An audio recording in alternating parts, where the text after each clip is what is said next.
has those same horrors revisited upon him by his fellow inmates. And I miss her all the time. Her passing has torn me and my family apart as well. Well, what a sad, sad court hearing today. Stephan Sterns, today is Monday, July 21st, and the words he said, had the nerve to say about missing Madeline Soto all the time. The words that Tyler Wallace, her bio dad, said, oh my goodness, what he wished upon Sterns. And let's talk about why Jennifer Soto was a no-show, in my opinion. So let's get into it today really quickly. I'll let you watch the whole hearing coming up. I double timed it, so slow it down if you need to.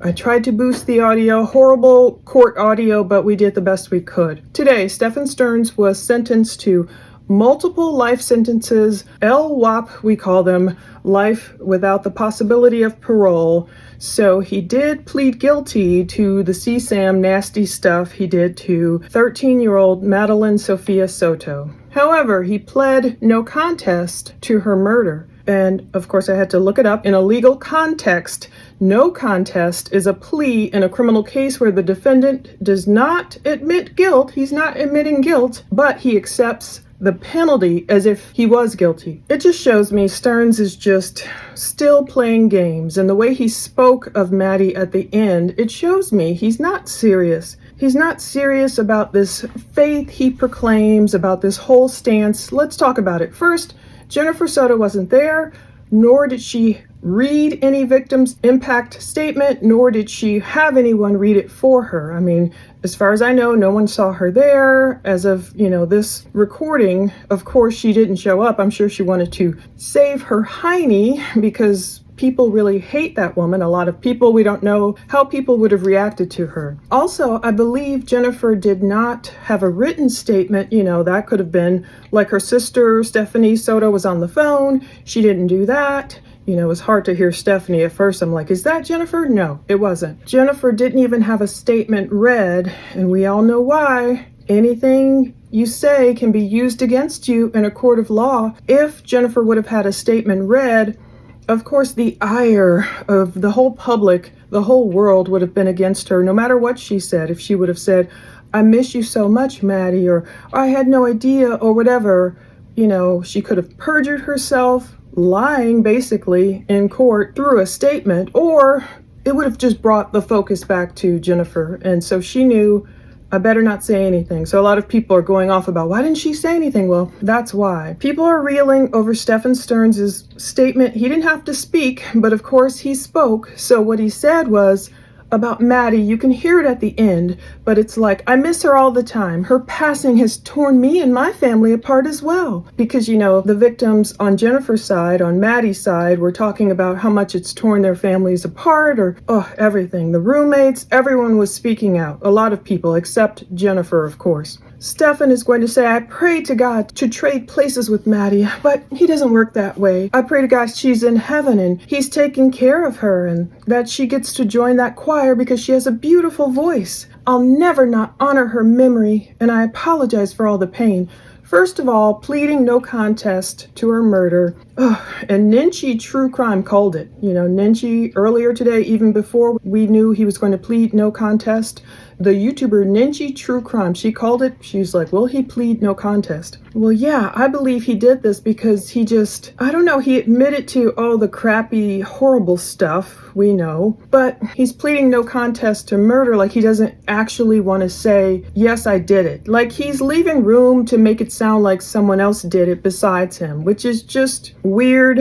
I don't know what he's doing. To me, it's like he's still playing games. So all the people that spoke, you're about to see, again, double time, I tried to boost it, horrible audio. Yolanda Zambrano, she said, Madeline always called me mama. Woo, wasn't that a diss towards her own daughter, Jennifer Soto? She's describing through a letter, she wasn't there in person, she's describing her and Maddie going shopping and all these things. That was really sad.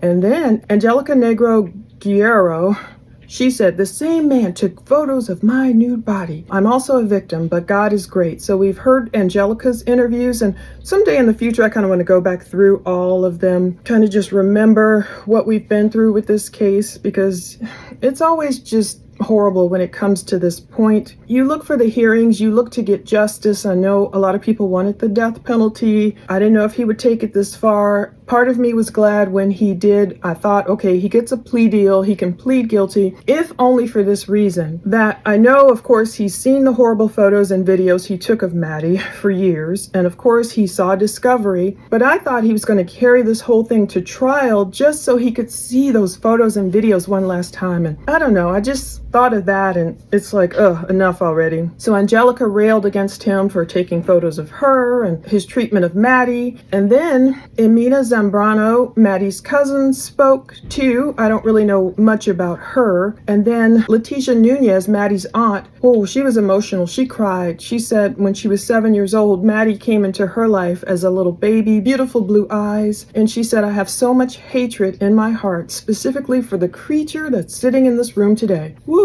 Nathalie Rosero. She's best friends with Maddie's aunt. She's known the family for 15 years. She was roommates with Jen when this whole thing happened, and she spoke about searching and handing out flyers and for days and days and days, searching for Maddie as if Maddie were her own child and all these things. When she began wishing death on Stephan, she said she sought therapy. So a lot of people just, of course, read how it impacted them horribly. And then there was Stephanie Soto. This is why I hate like online trying to connect live stuff. It was hard to hear. She was cutting in and out. Whoa, she had some words for Stephan. She said, you are not going where Maddie is. You're going to hell. I was like, whoa, well, only God can place people in heaven or hell, you know. But I can imagine her anger.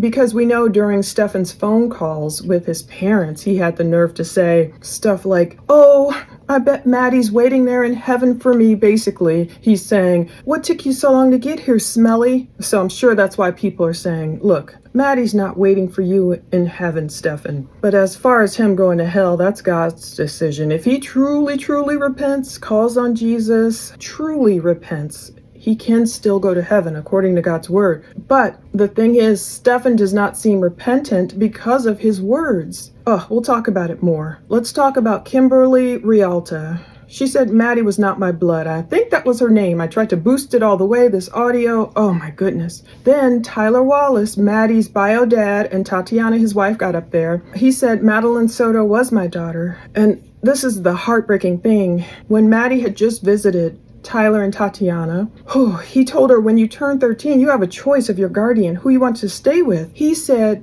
Maddie chose him and Tati. And I was like, oh, I thought I had heard that before. And now he's like, I was this close to getting my daughter back. Oh no, a lot of people have varying feelings about Tyler, but as the bio dad, he said, I wish I did spend more time with her.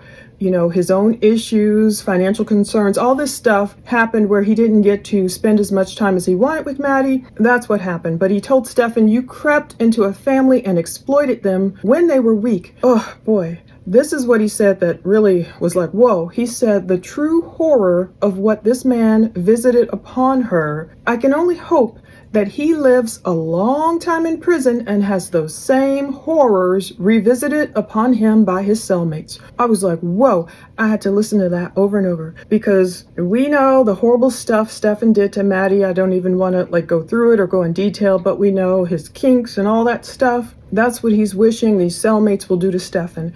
And then there was Leslie Vidalta, I think she said, close friend of Maddie's family. I'll let you listen to all of it. Oh my goodness. But I don't really feel Stephan's repentant because of that ending statement. He made a statement, but with him pleading no contest, not really telling the truth again about what happened and what he did to Maddie. It's like he's still kind of leaving it out there like, oh, no contest, I'll take the fall. Like it was really Jen Soto. It's kind of like read between the lines. It's what he's trying to say. It's kind of like read between the lines. Oh, Jennifer really is the one who did the worst stuff, but I'm going to be the valiant savior and take the fall for her. That's kind of to me what pleading no contest meant to Stephan.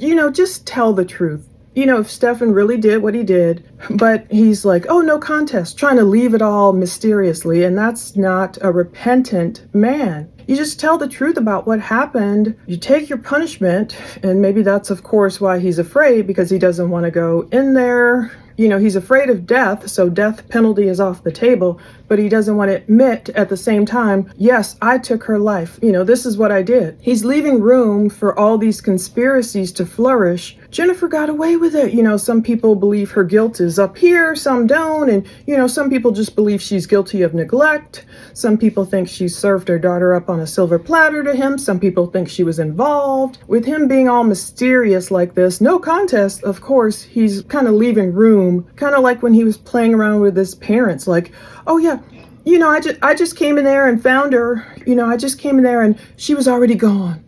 So he's still playing that game. And that's what lets me know he's not really repentant. And by him giving this, ending his own little victim impact statement, it's not right. I miss her all the time. Her passing has torn me and my family apart as well, as if he had nothing to do with nothing. At least he apologized for all the pain, but he's like, I pray to God to trade places with Maddie, but God doesn't work that way. Oh, I could go on and on. I'll never not honor her memory. The hypocrisy. It's just too much. I would have respected him and believed him more if he came in there and said, look, I messed up. I had this sickness. I should have never touched her. I should have never ended her life. Something like that shows, okay, God, I'm truly repentant. Not, I miss her all the time. Like he's still playing victim. Anyway, let me close this out, let you watch the whole hearing double time if you don't have much time, and try and hear it better since I boosted it, but it's still kind of difficult. And now we need to go request evidence, of course, only the things that are releasable. I'm not talking about any CSAM, of course. I'm just saying all the missing parts we never saw, like the surveillance video or the whatever. And to tell you the truth, the God's honest truth, I don't have much hope for getting it from Florida anytime soon because I've almost just given up on them. I know stuff takes time, so I shouldn't say that, but phone calls I've paid for months ago still aren't here. Different people, different YouTubers get different estimates, and it's always this confusion with them. Instead of just having one kind of centralized place and having all the releasable evidence in one place, that would be nice if they did that, but I don't know if they will. But my point is, it's just, this was a sad, of course, hearing, and nothing makes up for just Maddie not being here and what she went through. And 2 Corinthians 5:14, for the love of Christ controls and compels us. This is actually 14 through 15. For the love of Christ controls and compels us because we have concluded this, that one died for all, therefore all died, and he died for all, so that all those who live would no longer live for themselves, but for him who died and was raised for their sake. Since he died for us, we live for him, and we're not perfect people. I'm not saying anyone needs to be perfect, but Stephan could have done stuff a lot differently. Thanks. Watch all this coming up. Stay tuned. We'll see what evidence can be released now. Take care. Today we have an online presence named Stephanie. Is that the representative from the survivor family? Yes, sir.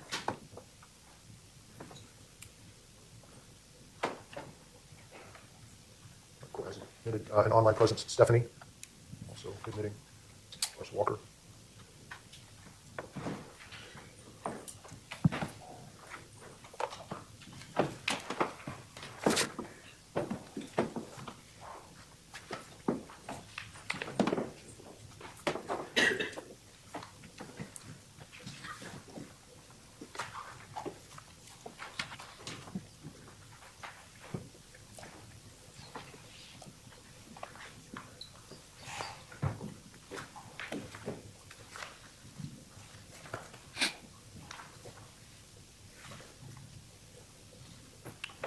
Court has received 2 plea forms, one for each of the cases, CF 1293, 2024, CF 632. Court has also received an addendum to the plea form. Ms. Warden, Ms. Smith, do you wish to walk me through the terms of the agreement?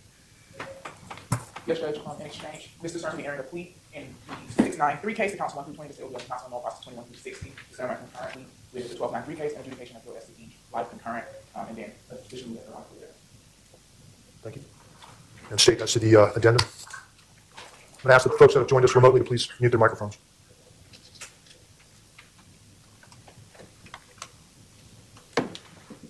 State any special considerations in the addendum to the plea form.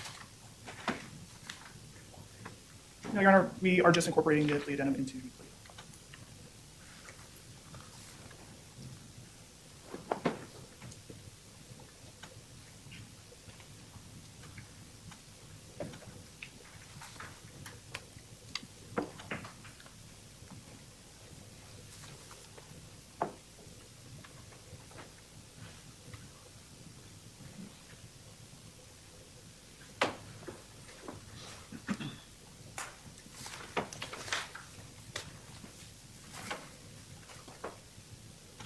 State of Florida filed a notice of intent to seek the penalty of death. That was on June 7, 2024. Is the state formally going to be withdrawing that notice of intent to seek the penalty of death?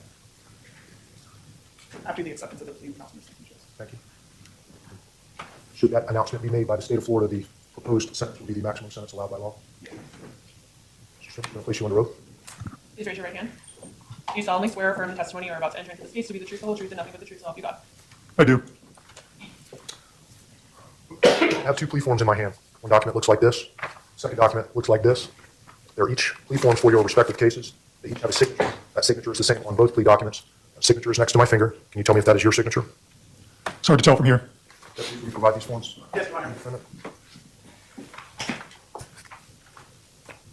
Yes, it is. What your signature and a set of initials after each of the 26 paragraphs on each document, those initials being SS, tell me is that you have had an opportunity to read these documents. Do you have any difficulty reading and writing the English language? I have no difficulty. And your signature indicates that you are aware of each of the 26 paragraphs and all of the terms and conditions of these two documents. Is that correct? That is correct.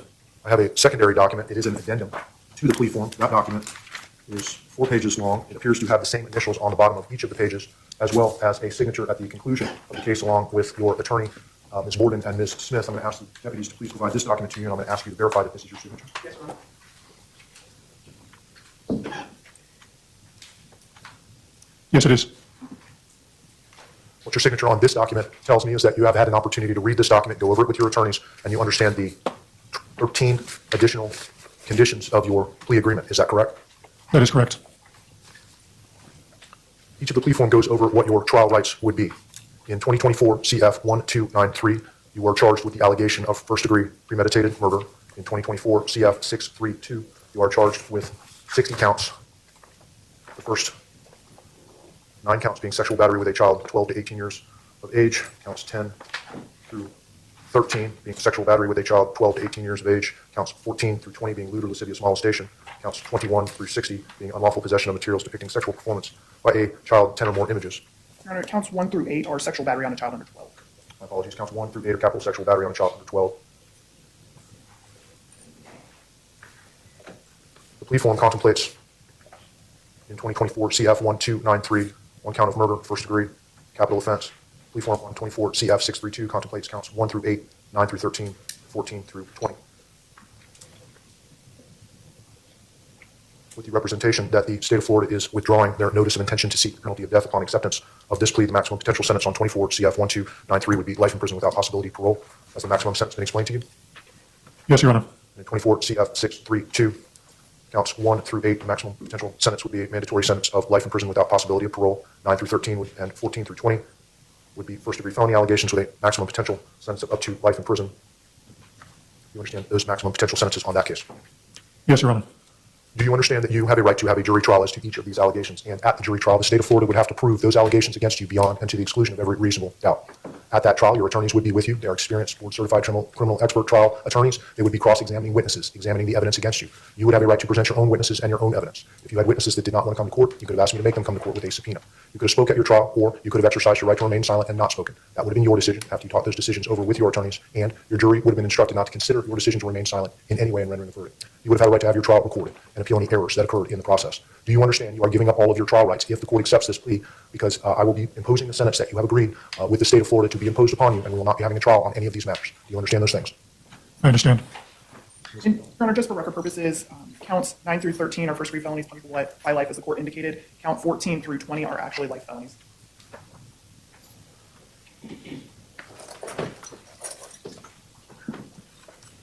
These are life felonies with a minimum mandatory of 25 years. Is life a required sentence, or would that be a punishable by life offense? It's a life, punishable by life offense. I just wanted the record to be clear. This court indicated first-degree felonies, punishable by life. I just wanted the record to be clear that 14 through 20 are life felonies with 25-year minimum mandatories. So the plea form indicates that these are first-degree felonies. These are actually either capital offenses or punishable by life offenses. Do you understand that, Mr. Sterns? Yes, Your Honor.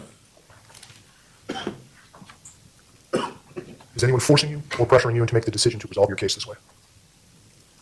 No, Your Honor. Has anyone made you any other promises other than what has been presented to you as the agreed-upon sentence? No, Your Honor. Are you under the influence of any alcohol, drugs, or mental issues that cause you not to understand the decision that you are making? I am not. you understand if you are not a United States citizen that entry of this plea would subject you to deportation proceedings? Yes. And if you ever before had been convicted of a sexually violent or a sexually motivated offense, entry of this plea would have subjected you to involuntary civil commitment at the conclusion of any incarcerative sentence. Do you understand that's the state of Florida law? Yes. Ms. Smith, do you have any competency concerns regarding Mr. Sterns' fitness to accept this plea agreement? No, Judge. Ms. Borden? No, Your Honor.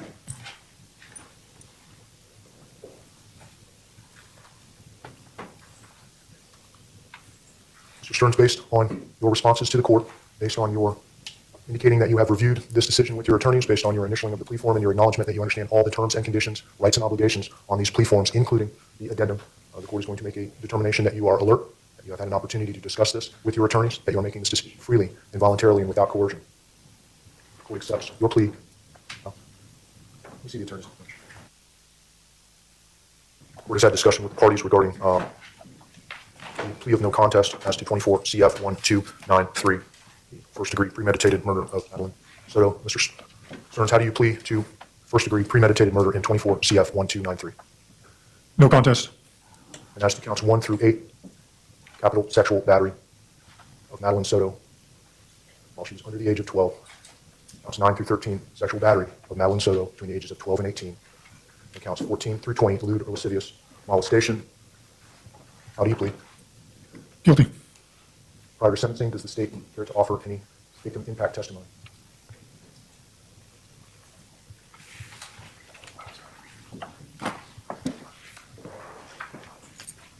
Your Honor, the first will be a written statement from Madeline's maternal grandmother.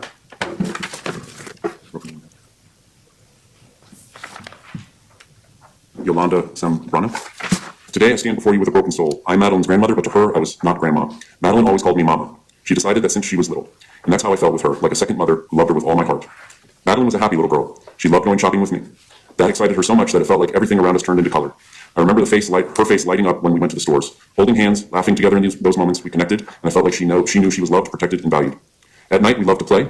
It was in those moments, just before bed, that she laughed the most. Sometimes it's hard for me to close my eyes because I still hear her laughter. It was free, sweet, and sincere laugh. A sound I will never forget as long as I live. But that laughter was silenced by a horrific act. The very man who betrayed her trust, her innocence, her body. And if that wasn't enough damage, he took her life. And with her, he killed a piece of our souls. Since then, life has never been the same. Our family is empty and broken. There are days when the pain is so great that I feel like I'm drowning.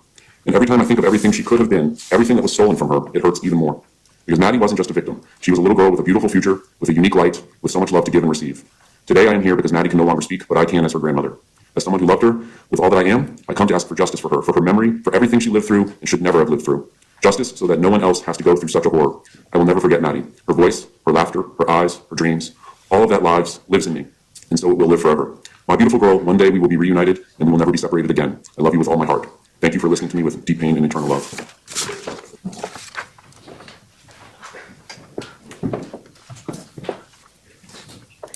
This is a statement from Angelica Negro Guerrero. My name is Angelica Negro Guerrero. I lived with Maddie and Jennifer in the same house for about 2.5 years. Today, I take the liberty of expressing myself not just as a roommate, but as part of the family, as Maddie told me several times. How can I explain how this tragedy has impacted my life? There are so many emotions. I am an immigrant, and I have lived in this country for 4 years. I left my country, Venezuela, alone with just a suitcase in my hand in search of a better future. Venezuela has been going through the worst moment in history, run by people blinded by power and money, people who have stolen the future of so many. I've always been against injustice, abuse, corruption, and evil in general. I couldn't picture myself living in a country where I had to witness every single day how a small, corrupt group destroyed countless families and the beauty of my nation. And that's exactly why it has been so devastating for me to experience something so tragic, so close to me after coming here with a hope for a better life. I ended up living under the same roof with a man who took the life of a 13-year-old girl, and with that shattered an entire family. What is the point of having dreams, plans, and opportunities if there is no life? If there is so much evil in the world? How can I explain what I felt and how this has affected me, especially considering that this same man took nude photos of my body without my consent, violating my privacy? I felt invaded, outraged, degraded, anguished, and absolutely shattered. I constantly think that my life was in danger too. I could have died. I am also a victim. And the only reason I'm here to write this is because God is great and I know I'm under his protection. This has affected my emotional, physical, and financial stability. I haven't been able to live with strangers ever again. Right now, I rent an apartment by myself. I pay it with all my effort just to feel safe and at peace. If I already had trouble trusting people before, now it's even harder. I can't imagine even handling a neighbor too close because it gives me anxiety. I tried to get psychological help to move forward, but this is something that will forever remain in my memory and continue to affect me deeply. To this day, I wish I could wake up and realize none of this ever happened, that this was just a nightmare. I wish I could still be spending time with Maddie, making her a rapist with cheese and butter like she loved, and practicing our languages together. Me learning English and her learning Spanish. I'll never forget the words she always told Jennifer. Mommy, I would love to learn Spanish so I can talk a lot with Angelica. I think about all the time, and I wish it had been me who spoke English fluently back then. Maybe she would have opened up to me about the hell she was going through with that horrible man. I want justice for Madeline and for all the girls and women who have lived through something similar. I want him to pay for all the pain he caused her and the beautiful family I love with all my heart. I send all my love to the sky to Madeline so her soul may find peace. Angelica.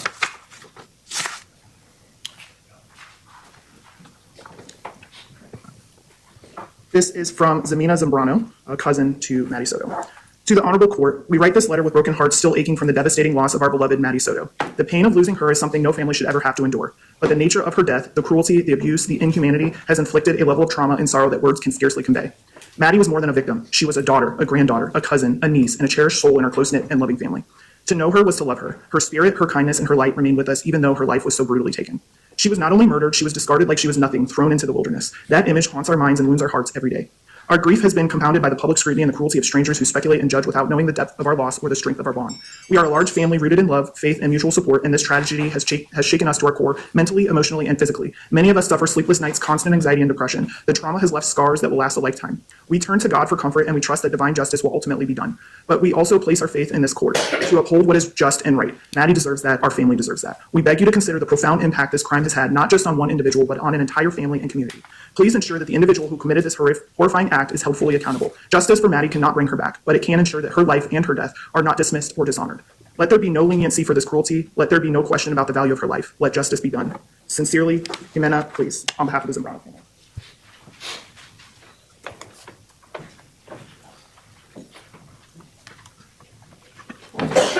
Ma'am, can you tell the court your name? My name is Letizia Nunez. I was Madeline's aunt. Can you spell your first and last name for the court? Letizia. Last name Nunez. Nunez. To Maddie. When I was 7 years old, a beautiful newborn baby was brought into our lives. And I remember being so excited because I was going to be an aunt. You gave me a sense of responsibility from such a young age because I wanted nothing more at that time than to help take care of you, play with you, and overall just make you a happy baby. You're truly missed every single day. I miss your laugh. I miss your smile. I miss your big, beautiful blue eyes. I miss doing the little things like picking you up from school, helping you with your homework, even though we both hate doing that. I just miss you and your presence. But that unfortunately was taken from us. I have so much hatred in my heart specifically for the creature that's sitting in this room today. And no matter what happens or what justice could be brought, it kills me that it doesn't bring me back. I would give up my life if it meant having you here with us. Even though I was your aunt, you always felt much more like a little sister to me. Doing your hair for the father-daughter dances that my dad would take you to, letting you pick out clothes from my closet, doing your makeup and making sure it was very light because your natural beauty was worth more than any makeup product money could buy. I just miss you every single day, and it's left a hole in my heart from the day you've been gone. Your innocence was taken from you, and since clearly that wasn't enough for a certain someone, so was your life. You were the bravest little girl I've ever met, full of love, light, laughter, and as any positive thing I could think of, you were all of those things. I'm so blessed to have spent 13 years with someone so wonderful, and you're going to live on through all of us. Not because of what happened to you, because that didn't define who you were. I'm going to make sure my future kids know who you are, and make sure my grandkids know who you are, and so on. Today I sit here before everyone, and all I can say is that despite what anyone thinks they know, you were so loved by each and every one of your family members, and I know you left this world knowing that. I know it would pain you to see what people have to say about your loved ones, but what I think of it all is that, and what I want you to think up in heaven is that it's all just noise, and I find comfort in the fact that we, your family, know you were beyond loved and beyond cared for. I'm so sorry we found out too late, but despite everything that was happening to you behind closed doors, you still remained one of the happiest human beings I've ever met. Someone who loved us deeply and made us all smile. Trying to find light in this horrible situation is very difficult, but one thing I'm grateful for is that your last day on this earth was everything you wanted and more. You got the birthday you asked for, your best friends were able to be with you, we cooked the food you specifically asked for, and overall I have the memory of sitting outside by my pool looking at you and your friends and just thinking I'm so glad she's having a great time. And look at how grown up she is. How she's blossoming into such an amazing young woman. I could go on forever, but I just want to leave this here by saying I love you so much, and I miss you endlessly. Everything I do from now on, any accomplishments, any decisions I make, anything that happens in my life, I'm going to do it for you and in your honor. I love you, Madeline Sophia Soto, and I hope you're resting peacefully now.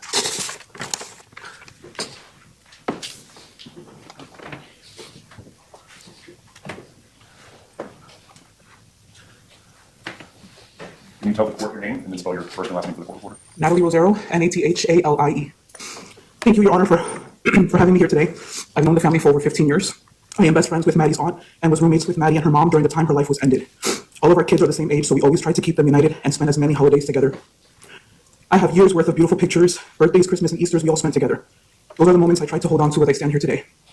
I'm here to express what the past year and a half has been like in my experience. From the moment we found out that Maddie went missing, life has never been the same. Those first 48 hours we set out to look for her, we spread flowers, went knocking on door to door, going to every business down John Young Parkway from Kissimmee to Sand Lake, asking for the public's help. All while seeing my best friend and her family have emotional breakdowns, feeling completely helpless and terrified for Maddie, thinking how could anyone just take her. It turns out we spent almost 3 days looking in the wrong location because Stephan lied to us about where he last saw her. Your Honor, that's the first time in my life I've ever felt true hate for anyone. The following days were filled with more sadness and distraught. We went from searching for a missing person to looking for a body. I had been searching for her as if my son was missing, so it was very difficult to accept that. We spent the rest of the week canvassing St. Cloud until they eventually found her body. Although there was a moment of relief that at least her body was found, that was the last sense of relief I felt since that day. I was confident I had the power of discernment, but I couldn't even see the evil living in the same house. As details of the sexual abuse and her death came to light, you start to question everything. I even questioned my own faith. Having a full night's sleep became a luxury I could not afford. I was too anxious to sleep, constantly wanting to wake up from a nightmare. It wasn't until I started wishing death on him that I realized I needed help. I started going to therapy to try to deal with the grief and anger of losing Maddie the way we did. I also had to navigate my son's emotions as he finds out the cruelty that exists in this world. Holidays are not the same. The void is loud. It's hard to trust people. I'm very guarded. I'm hoping that when everything here is said and done, there can be some type of closure, even though Maddie's life can never be replaced. That is the only reason I am here today. As decisions are made, please keep in mind that she wasn't even my child, and I feel this way. I cannot imagine the pain, trauma, and deception that Maddie's family has experienced. I do not wish this pain and suffering on any other child or family. Thank you, Your Honor. Ms. Stephanie online, would like to address the board.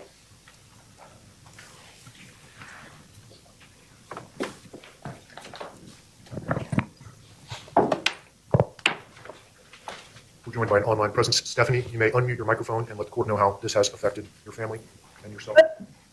Can you tell the court your first and last name and spell them, please? I can see that her microphone is still muted. Can you hear me, Judge? Yes, I can hear you now. Okay, hi. I'm sorry. To the court. Maddie brought a light into... Sorry. Maddie brought a light into my life that I would never be able to describe with her outgoing personality and her infectious smile, her infectious laugh. She was so kind-hearted, adventurous, and loving. Now that she's gone, everything's changed.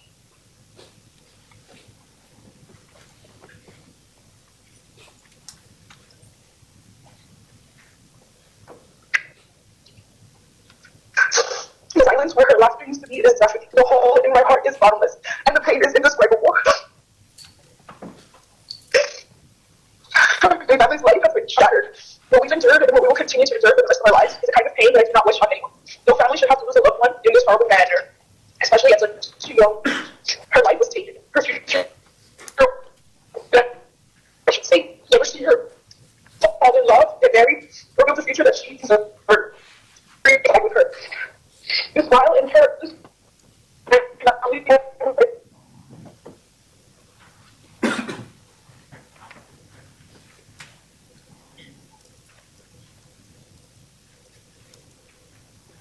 Appears the connection is no longer established.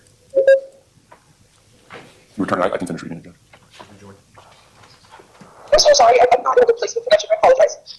You may continue. We can This hear you. violent and heartless crime has not only affected and traumatized my family, but so many other families as well. It has also impacted her friends, all of those who knew her, as well as the whole community. There are nights where I can't sleep, nights where I wake up gasping for air, haunted by what Maddie must have gone through. I'm consumed by grief. I carry such an anger that it eats away at me on a daily basis. A depression I never thought was possible. The emptiness touches every moment of every day. And everywhere I look, I see her. I hear her laugh in my memories, and then I remember she's gone, and it destroys me all over again. And to know what Maddie went through and how terrified she must have been is unbearable. The thought of her suffering haunts me. The cruelty of what was done to her will never stop echoing in my mind. I asked the court for something that I know I could never really have, justice. Because real justice would mean that Maddie would be here with us, and not you. You still get to wake up every day, something you cruelly stole from her and from us. The way you discarded Maddie as if she was nothing, and her life had no value, is a true reflection of your evil. The suffering you caused her should be given back to you tenfold. You do not deserve peace. You do not deserve mercy. You deserve to carry the weight of her pain every single day, just how we will carry it for the rest of our lives. And let me be perfectly clear. Where you go after this life will not be where Maddie is. She is in a place of peace surrounded by love. You, on the other hand, will never know peace. You'll never see her again. You're not going where she is going. You're going to hell. Thank you, court. And Stephanie, can you tell the court your first and last name, please? Stephanie Soto. Thank you.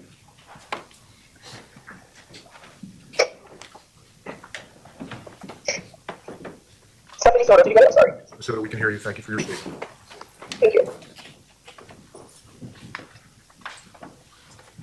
Your Honor. Can you tell the court your first and last name and spell them? Kimberly Vialta. Your Honor, I stand here today to give you a little insight of how loved and how losing Maddie has destroyed my family. Although Maddie was not my blood, I considered her my family, and I loved her like my own niece. Maddie was a kind and lovely child, and was growing up to be the most amazing young lady. She loved arts and crafts, Taylor Swift, and sour gummy candy. I had the honor and privilege of spending many holidays and special occasions with Maddie over the years, and I will cherish those memories forever. I don't have joy or happiness left in me because this monster took that away from us when he killed Maddie. Every day I feel like life is not worth living anymore because such a heinous evil exists in this world. There's not a day that goes by where I do not think about all the pain and suffering that Maddie endured. This monster took advantage of her trust and her innocence. This parasite robbed us of every moment we could have had with Maddie.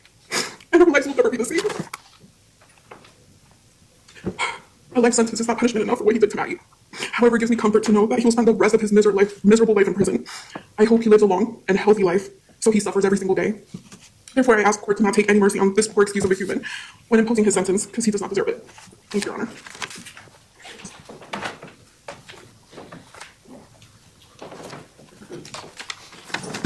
You let the court know your names. My name is Tyler Wallace. Tatiana Wallace. And Tyler, what's your relationship to Madeline Soto? Madeline Soto was my daughter. Go ahead. Madeline Soto was my daughter. She was happiness. She was a joy to be around.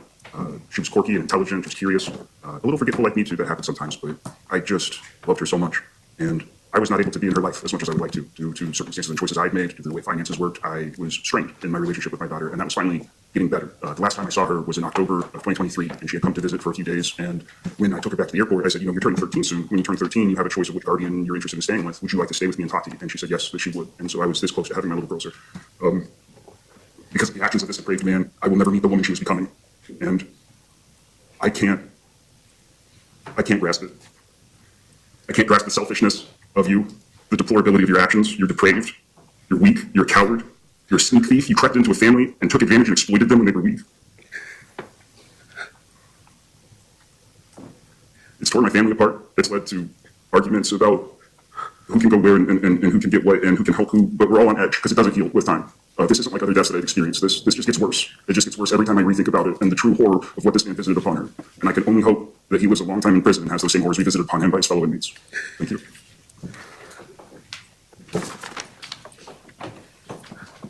State has no further witnesses.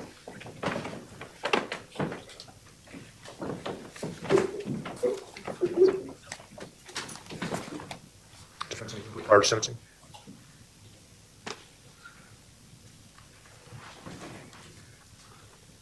State, you have additional?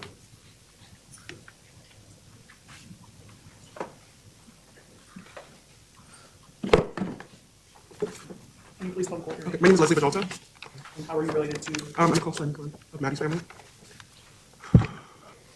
Most people only know Maddie as the victim of a heinous crime, but I'd like to talk about Maddie today, and I'd like to share some things that I really loved about her. I love how fearless Maddie was. She was an amazing swimmer. She was a fast learner. The moment she set her mind to something, she did it. That's how she was about everything. She dove into everything head first, and she was so resilient. She had the most beautiful smile. It lit up her entire life. Every Christmas, every Thanksgiving, I was so excited to see her, to talk to her about her life. She was so curious. She was so smart. She could sing. She loved to perform for us. I enjoyed watching Brooklyn Nine-Nine and Bob's Burgers. She even dressed up as Louise one year for Halloween. And I loved her witty, outspoken personality. And she's so funny. And that's how I want everyone to leave here thinking about her, remembering her. She lost a lot of privacy towards the end of her life. And I want her to be remembered by her amazing qualities, not the abuse she endured and the exploitation she endured by her abuser. There's not one second of my life that I don't think about Maddie. I'll forever celebrate her in my heart and out loud. Maddie was too good for the world, and she did not deserve any of this. Ever since she's been gone, our family, our joy, everything is destroyed. No one smiles anymore, no one laughs. And most days I came to leave my house, I feel like I can't breathe. And I'm not even her blood relative. I was just so lucky to be a part of life. He took Maddie away from us, he took away her whole childhood, he took away all her potential that we saw in her, and he took everything from us. And now it's time for him to reap what he sows. This disgusting parasite stole Maddie's youth, her innocence, her life, her joy. He stole her sense of safety. I can't sleep. Every time I close my eyes, I see his disgusting face. I can imagine what he did to her. I know every detail about everything. I will never bring children into this world. Because of people like him, depraved, disgusting maggots just like him. He's not the only one. May God forgive him, because I definitely do not. I please ask the court to prosecute him to the fullest extent. Show no mercy, exactly how he did Maddie. Justice for Maddie. Thank you. State. Nothing further. Defense, any input prior to sentencing? Yes, Your Honor, we would like to thank the State Attorney's Office for sparing Mr. Sterns' life, and we do sincerely hope that this will bring closure and help to start the healing process for Ms. So's.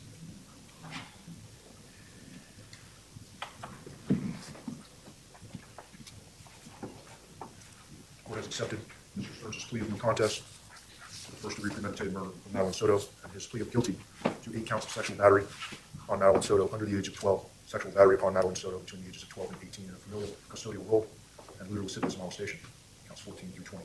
State, you have an announcement as to the notice of intent to seek the penalty of death.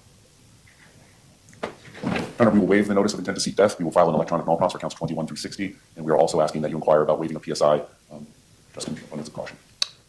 Based on the announcement from the state of Florida, The maximum potential sentence in these cases is life in prison without the possibility of parole, as the notice of intent to seek the penalty of death has been waived.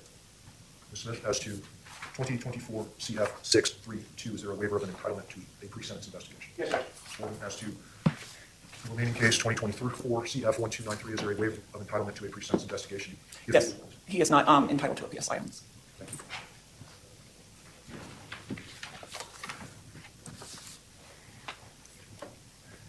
The court has had an opportunity to hear the anguish and the fury of shattered families. Everyone in the gallery has had an opportunity to hear the anguish and fury of community mourning and permanently diminished. Folks joining us around the state and the country remotely have heard the opportunity to hear the anguish and fury of a meaningful future that was stolen and a beautiful promise of Madeline Soto's life extinguished permanently.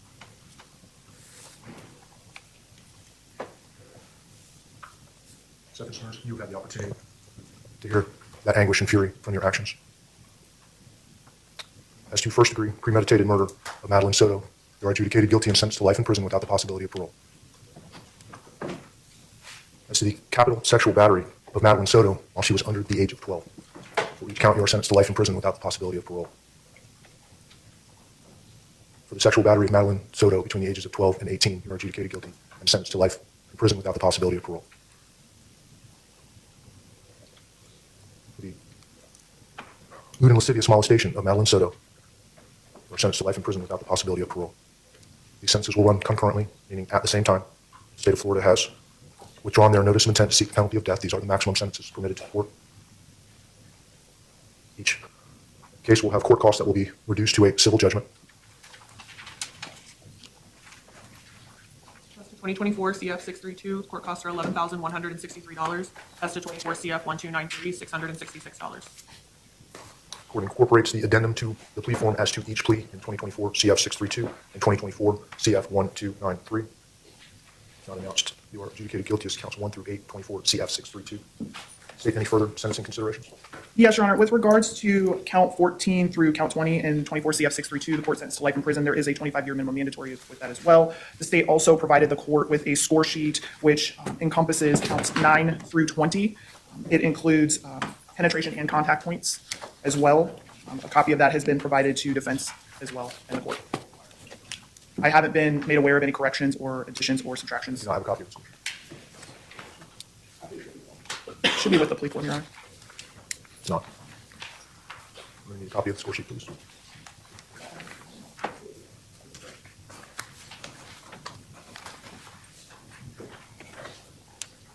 Ms. Smith, Ms. Borden, the total sentence points pursuant to the Criminal Punishment Code score sheet are 1,278 with a lowest permissible prison sentence in months of 937.5 months. That doesn't include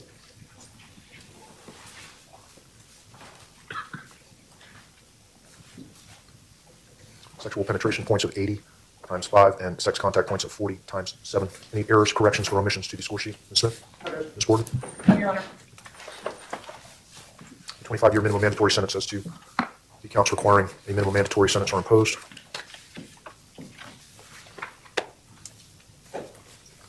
Mr. Sterns, you will have the right to appeal the judgment and sentences of the court. If you wish to do so, you must do so in writing within the next 30 days. If you cannot afford an attorney, one will be appointed for you.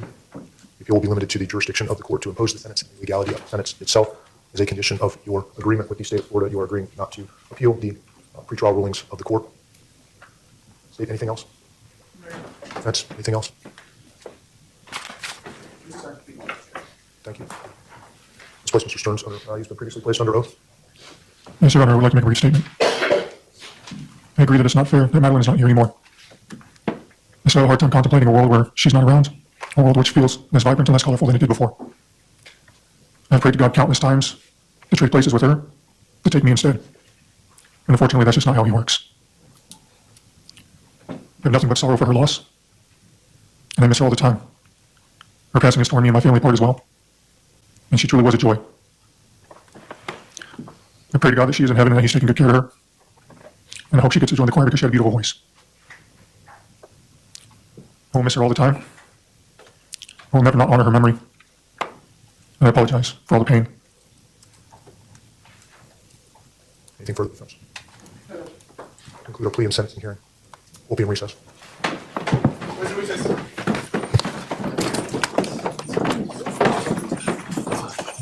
Recess.